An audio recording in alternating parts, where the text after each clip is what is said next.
Jair Bolsonaro será preso, condenado num processo ilegal, inconstitucional, com vício de competência e cerceamento à ampla defesa e contraditório. E você quer saber o grande responsável por trás de tudo isso? A gente vai falar nesse vídeo. Tudo começa ali em 2019. Jair Bolsonaro assume a presidência da República no melhor momento possível para a direita brasileira. Lula estava preso, inelegível, o PT estava impopular, tão impopular que eu me lembro na campanha eleitoral dos petistas e esquerdistas de outros partidos escondendo o vermelho das suas campanhas, escondendo a estrela do PT. Eles nunca tomaram uma sova tão grande, tanto nas eleições municipais em 2016, que pela primeira vez na história da cidade de São Paulo, um prefeito no cargo perde a reeleição no primeiro turno, que foi Haddad sendo derrotado por João Dória. Além disso, nós tivemos também grandes derrotas em 2018,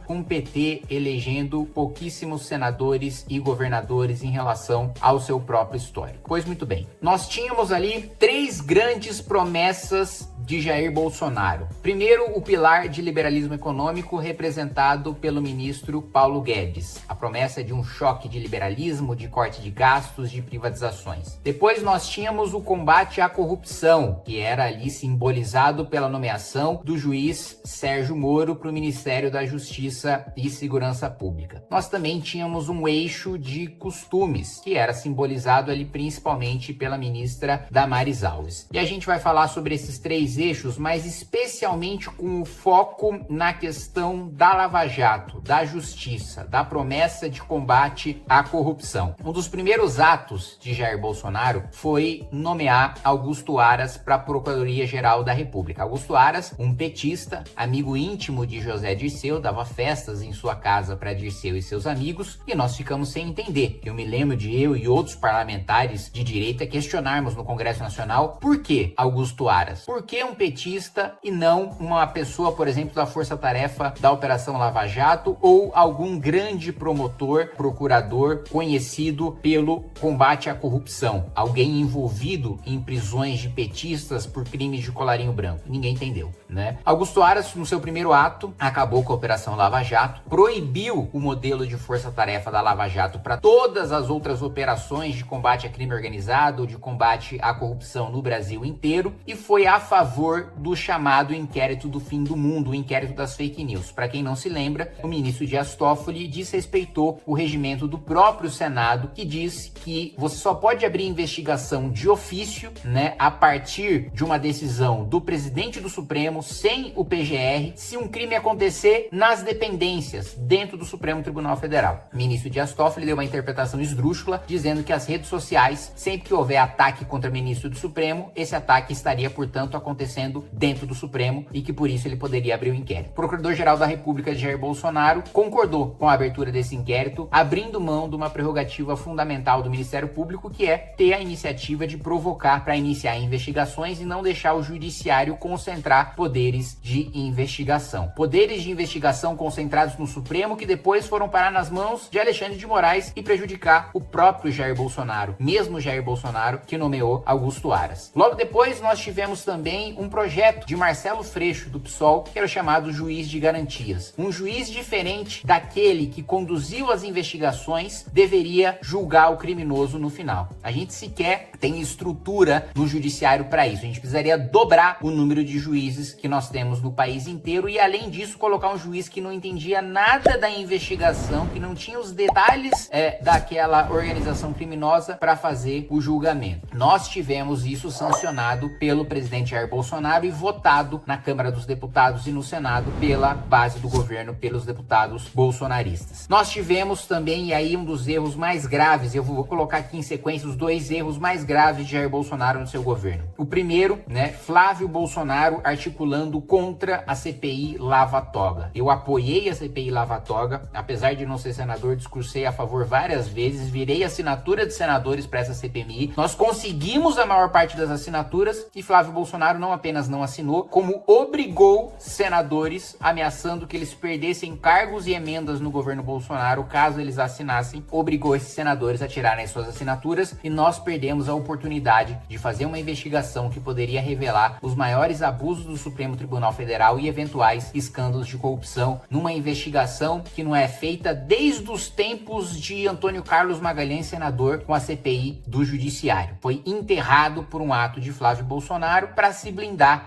junto ao Supremo, para fazer uma média com o Supremo Tribunal Federal, para se blindar das investigações contra seus escândalos de corrupção de rachadinha. Jair Bolsonaro, em sequência, comete mais um erro. Nós aprovamos no Congresso Nacional o projeto 2121 de 19, que estabelecia um limite claro para decisões monocráticas, obrigando essas decisões a serem logo em seguida julgadas pelo colegiado do Supremo Tribunal Federal. A pedido do então presidente do STF, ministro Dias Toffoli, Jair Bolsonaro veta o fim das decisões monocráticas, que agora tem sido um parto para nós conseguirmos aprovar essa medida novamente. Tudo isso porque Dias Toffoli tinha acabado de suspender todas as investigações envolvendo o COAF, o núcleo que basicamente investiga transações financeiras, organizações criminosas, crime de colarinho branco, movimentações financeiras atípicas. E é justamente o COAF que tinha concedido as informações para a Receita e permitido a detecção do crescimento anormal de patrimônio de Flávio Bolsonaro e o início das investigações. Então, em troca da suspensão dessa investigação, Jair Bolsonaro veta o projeto. Mas o pior ainda estava por vir. A nomeação de Cássio Nunes Marques para o Supremo Tribunal Federal. Cássio Nunes deu uma decisão que foi fundamental para devolver os direitos políticos do Lula e reviver o PT, que foi permitir que Lula e o PT tivessem acesso às mensagens hackeadas e, portanto, um acesso a provas ilícitas, ilegais, mensagens hackeadas do celular de Sérgio Moro e da força-tarefa da Lava Jato. Não só que eles tivessem acesso, mas permitiu que eles usassem provas ilegais em sua defesa. Cássio Nunes, portanto, na sua decisão, faz com que Lula volte ao jogo. Eu estava ao lado de Eduardo Bolsonaro quando ele deu um discurso numa comissão dizendo que era bom que Lula estivesse solto, porque isso reviveria o sentimento anti-PT e fortaleceria Bolsonaro para as eleições. É muito melhor o Lula solto. O Lula solto vai reviver aquele sentimento antipetista que uniu todo mundo nas ruas para tirar Dilma Rousseff. Essa era a aposta de Bolsonaro para vencer as eleições tranquilamente. Tornar reelegível Lula, que seria um sujeito tão rejeitado, mas tão rejeitado, que não teria a menor chance de vencer as eleições. Jair Bolsonaro também, ao responder os seus próprios eleitores sobre o voto de Cássio Nunes, disse: se tiver que soltar o Lula, que solte. E se tiver que votar para absolver o Lula no processo, que vote. Ou tudo, quando se acusa uma pessoa, tudo do que ela é acusada é para ser verdadeira. Ou todas as pessoas são culpadas pelos crimes dos quais elas são acusadas, insinuando que Lula seria inocente da acusação da Lava Jato. Nós tivemos também a decisão de Cássio Nunes Marques, que anulou a delação de Antônio Palocci. Eu mesmo tive a oportunidade de interrogar o Palocci na CPI do BNDES, que eu fui vice-presidente, e ele revelou em sessão secreta, em reunião secreta, todos os esquemas de pagamento de propina envolvendo o PT, do qual ele foi operador e que ele também delatou na Lava Jato. Mais uma vez, Cássio Nunes contribuiu para a soltura de criminosos petistas. Nós tivemos um voto de Cássio Nunes diretamente contra Jair Bolsonaro. Foi votado,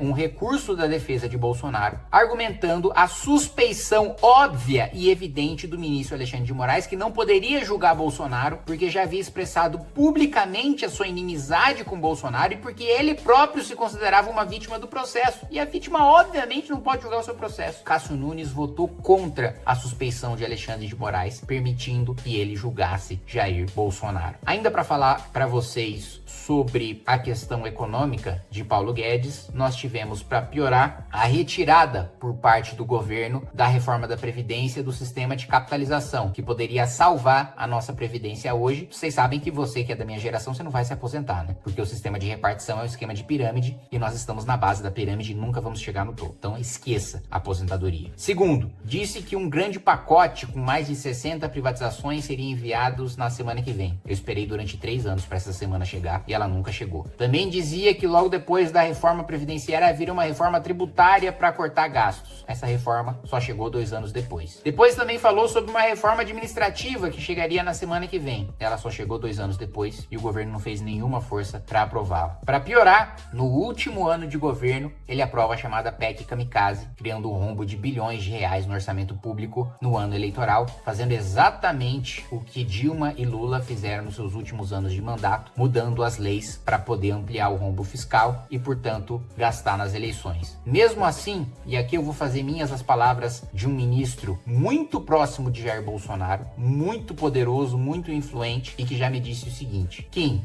Jair Bolsonaro fez muita força para perder as eleições e quase que ele não consegue. Foi o primeiro sujeito na história do país a perder uma reeleição, mesmo comparado com Dilma Rousseff, que fez um dos piores mandatos da história do Brasil, afundou o Brasil na pior crise econômica, pior do que uma pandemia, e ainda assim ela foi reeleita. Então, meus amigos, o grande culpado pela condenação e pela prisão até a sua morte de Jair Messias Bolsonaro chama-se Jair Messias Bolsonaro. Por causa da sua covardia, foi refém da própria frouxidão, foi refém dos escândalos familiares e afundou todo o país em razão da sua fraqueza, da sua covardia e do rabo preso da sua família.